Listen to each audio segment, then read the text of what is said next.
नमस्कार सांग माने समस्ते भल अछंती।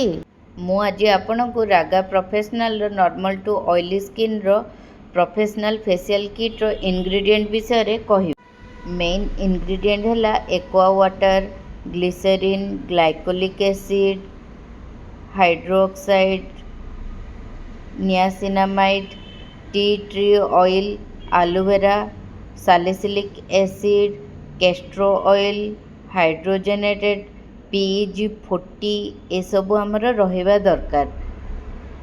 एही इंग्रेडिएंट रही प्रोडक्ट गुड़ा करे जदि ऑयली स्किन आमे फेशियल करथाउ बहुत भल रिजल्ट आसी थाए। एक्नी और पिंपल थिबा स्किन रे मध्य एही इंग्रेडिएंट थिबा प्रोडक्ट जदि यूज करा जाए बहुत भल रिजल्ट आसी थाए। एही वीडियो देखिबा परे जहार ऑयली स्किन हेथिबो पार्लर जाउचंदी फेशियल करिबा पई फेशियल किट रो इंग्रेडिएंट को प्रथमे देखिबे एही गुडाक इंग्रेडिएंट अछि कि नाही।